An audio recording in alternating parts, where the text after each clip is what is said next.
Coucou tout le monde, j'espère que vous allez bien. On se retrouve aujourd'hui pour la nouvelle vidéo. Donc nous sommes le 3 décembre et je vous propose un nouvel embellissement qui sera une sorte de petite bannière comme vous avez pu le voir sur la miniature. Donc tout d'abord je commence à couper mon papier dans une chute, hein. J'ai utilisé beaucoup de chutes de papier pour faire ces embellissements et beaucoup sur le thème Noël. Donc j'ai tracé un rectangle. Ensuite je vais mesurer la moitié de la hauteur donc du plus petit côté.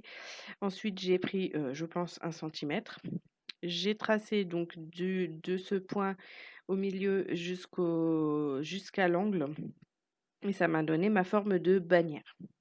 Donc je fais doucement en découpant pour éviter d'aller trop loin et que, bah, ça soit moins joli et je termine de découper, donc ma bannière. Donc là, j'ai calculé pour avoir le haut puisque c'était vraiment ça qui me plaisait sur cette chute de papier. Et donc, j'ai calculé en fonction de où je voulais que mon rectangle tombe. Donc ensuite, je prends une chute de papier, donc de papier un petit peu épais, et je tamponne dessus avec ma Versafine, ça doit être vintage sépia, un flocon de neige. Ensuite, je prends ma Stazone, donc malheureusement, je n'ai que cette encre en indélébile et je la tamponne sur une chute de rhodoïde. Donc voilà, j'ai coupé grossièrement mon morceau de rhodoïde et ensuite je vais prendre cette perforatrice rond pour couper mon petit flocon.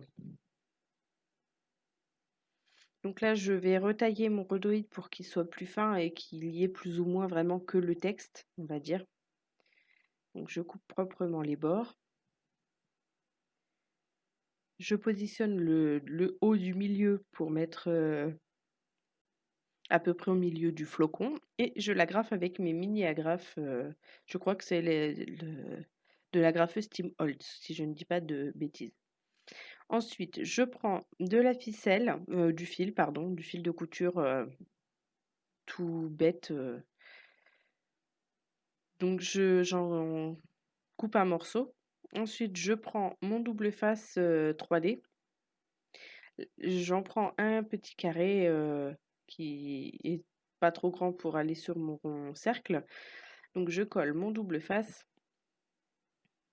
Je regarde un petit peu où est-ce que ça va tomber et comment je le mets pour pas que ça dépasse trop de ma bannière. Ensuite, j'ai pris ces deux tout petits morceaux d'écorce que je vais coller de chaque côté, plus ou moins en décalé pour casser un petit peu la symétrie de la chose. Et donc, je colle ces deux petits morceaux. Alors, il aurait été plus judicieux que je le colle à la colle chaude.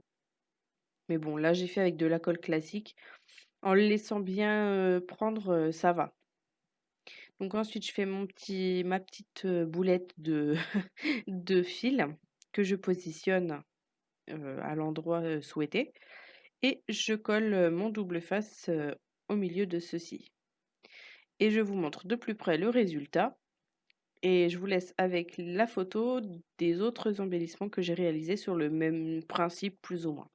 J'espère que cette vidéo vous a plu. Je vous retrouve demain pour une nouvelle vidéo.